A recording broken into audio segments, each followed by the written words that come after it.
Menstruasi adalah proses biologis alami yang sering dianggap tabu dan harus dirahasiakan terutama dari laki-laki. Hal ini menyebabkan kurangnya pendidikan dan dialog terbuka yang menyebabkan stigma dan juga diskriminasi pada perempuan menstruasi. Stigma yang sering muncul adalah perempuan menstruasi itu adalah kotor dan juga sering dianggap negatif oleh masyarakat. Stigma tersebut berdampak buruk pada kesehatan mental, fisik, dan juga sosial pada perempuan yang sedang menstruasi. Banyak perempuan berusaha untuk menyembunyikan menstruasi mereka untuk menghindari stigma yang menyebabkan rasa malu dan tekanan sosial. Keterlibatan pria dalam pemahaman menstruasi sangat terbatas sehingga stereotip negatif terus berlanjut.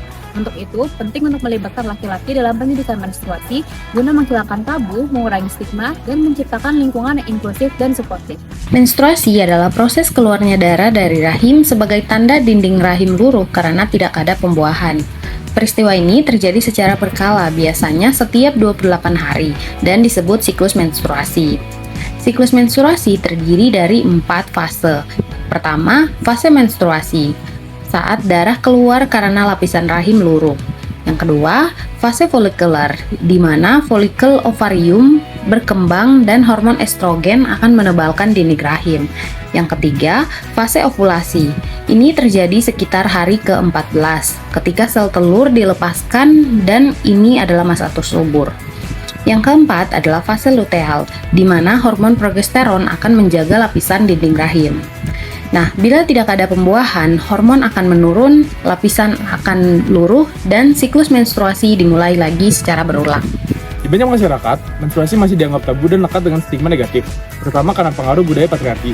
Sistem patriarki sering menganggap gejala menstruasi seperti nyeri haid sebagai kelemahan emosional, padahal secara medis diseminornya disebabkan oleh kontraksi rahim akibat adanya pelepasan prostaglandin.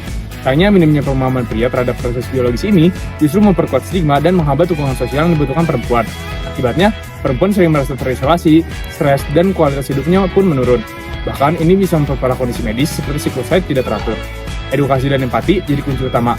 Memahami bahwa menstruasi adalah proses biologis, bukan drama, adalah langkah yang penting menuju kesetaraan dan kesehatan yang lebih baik bagi perempuan. Banyak pria masih memiliki pemahaman yang keliru terhadap menstruasi. Minimnya edukasi membuat mereka tidak memahami bahwa perubahan hormon saat haid itu bisa mempengaruhi fisik, emosi, dan perilaku wanita secara alami. Akibat ketidaktahuan ini, muncul berbagai pandangan dan labelisasi negatif seperti menganggap wanita berlebihan, tidak rasional, atau terlalu emosional. Pandangan ini diperkuat juga oleh budaya menganggap menstruasi sebagai hal tabu sehingga pria jarang diajak berdiskusi atau diberi pemahaman yang benar. Alhasil, menstruasi bukan hanya dianggap sebagai urusan perempuan semata, tetapi juga menjadi sumber stigma yang menghambat empati dan komunikasi sehat antar gender. Dalam melaksanakan kegiatan Red Card, metode yang digunakan adalah pemberian survei, pretest, materi menggunakan focus group discussion, dan juga post-test. Sasaran kegiatannya adalah mahasiswa laki-laki yang merupakan anggota unit sepak bola Universitas Pajajaran. Alasan pemilihan sasaran didasarkan pada pentingnya meningkatkan literasi kesehatan reproduksi tidak hanya kepada perempuan, dengan harapan dapat membentuk pemahaman yang lebih baik dan juga mengurangi stigma yang masih sering ditemui di masyarakat. Untuk taman kegiatannya sendiri dimulai dari jam 6 sore, yang mana kita melakukan persiapan. Nah, selanjutnya setelah persiapan, peserta berkumpul di lapangan Unpad dan melakukan pretest selama 5 menit. Setelah melakukan pretest, peserta melakukan sesi FGD, yang mana di dalam sesi FGD itu kita melakukan pemberian materi dan edukasi dan juga memberikan tanya jawab selama 45 menit. Nah, setelah 45 menit kita melakukan FGD, kita melakukan post test. Selanjutnya yang terakhir di jam 7 malam itu kita melakukan sesi dokumentasi. Hasil pretest menunjukkan bahwa mayoritas responden masih memiliki pemahaman dan sikap yang cenderung netral atau kurang mendalam terkait siklus menstruasi, di mana beberapa responden masih merasa tidak nyaman dalam membicarakan menstruasi dan masih percaya beberapa mitos terkait menstruasi, seperti anggapan bahwa wanita yang sedang mengalami haid harus menghindari aktivitas fisik yang berat, sehingga didapatkan skor rata-rata berada pada level netral hingga setuju, yaitu pada 3,11 hingga 4,22, yang menandakan bahwa adanya pemahaman dasar namun belum sepenuhnya akurat dan juga empati. Setelah sesi edukasi dilakukan, responden menunjukkan peningkatan yang signifikan dalam pemahaman dan sikap terhadap menstruasi. Rata-rata skor meningkat secara keseluruhan dengan banyak responden yang kini merasa lebih empatik dan nyaman untuk membicarakan mengenai menstruasi.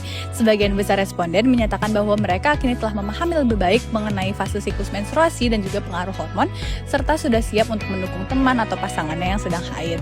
Skor rata-rata pretest menunjukkan perubahan yang positif dengan hampir semua jawaban berada pada kategori sangat setuju. Dalam memahami sikap dan juga stigma mahasiswa terhadap menstruasi, kami melaksanakan suatu survei yaitu pada unit sepak bola Unpad, yang mana total peserta yaitu berjumlah 18. Kami menyiapkan 4 pertanyaan utama, yang mana pada pertanyaan pertama terkait apakah menstruasi ini boleh dibicarakan di ruang publik atau tidak, sebanyak 7 responden itu menyatakan boleh sebagai edukasi, dan juga sebanyak 6 responden menyatakan bahwa itu tidak perlu dibicarakan secara publik karena itu bersifat privasi, dan juga sebanyak 5 responden itu bersifat netral tergantung dari para individunya sendiri. Nah, pada pertanyaan kedua yaitu mengenai teman perempuan yang berolahraga itu dianggap jorok atau tidak, itu pada 10 responden itu menyatakan bahwa menunjukkan sifat empati dan juga memahami situasi tersebut, dan juga pada 6 respon itu beranggapan bahwa suatu hal itu suatu hal yang jorok, dan juga sebanyak 2 responden itu menyatakan bahwa jawaban campuran dari kedua alasan tersebut yang berdasarkan dari individunya juga tersebut. Baik, untuk pertanyaan kedua mengenai teman perempuan yang menghindari olahraga selama haid karena dianggap jorok, sebanyak 10 responden itu menunjukkan rasa empati dan juga memahami hal tersebut, dan juga 6 respon itu menunjukkan anggapan bahwa haid itu jorok, dan juga sebanyak 2 responden itu memberikan jawaban campuran antara menyikapi kedua hal tersebut, yang mana kritis terhadap alasan-alasan tersebut. Untuk pertanyaan ketiga, membahas ketidaknyamanan membawa pembalut ke toilet karena takut jadi bahan bercandaan, sebanyak 9 orang tegas menolak sikap bercanda soal pembalut, 6 mendukung dan memahami rasa malu tersebut, dan 3 orang bersikap netral. Kemudian pertanyaan terakhir mengenai anggota organisasi perempuan yang absen karena haid dan dianggap manja. Hasilnya mayoritas baik 13 orang mendukung perempuan tersebut dan menilai perlu empati, 3 responden bersikap netral, dan hanya 2 yang membenarkan komentar manja. Kesimpulannya, sebagian besar mahasiswa mulai menunjukkan pemahaman, empati, dan juga sikap terbuka terhadap isu menstruasi, namun masih ada sebagian kecil yang memandangnya sebagai sesuatu yang memalukan atau berlebihan. Kegiatan Red Card, Respect, Empathy, and Dignity, Creating Awareness on Reproductive Differences telah berhasil dilaksanakan pada hari Rabu, 28 Mei 2025 di GOR Jatinangor pada pukul 18.00 malam. Kegiatan ini menjadi suatu bentuk edukasi dengan pendekatan interaktif melalui metode Focus Group Discussion. Sasaran kegiatan ini adalah mahasiswa laki-laki anggota unit sepak bola Unpad dengan tujuan utama untuk menghilangkan stigma terhadap menstruasi dan bentuk perspektif yang lebih empatik terhadap perempuan. Setelah itu, kami juga melakukan pre- dan post-test untuk mengetahui hasil dari kegiatan ini.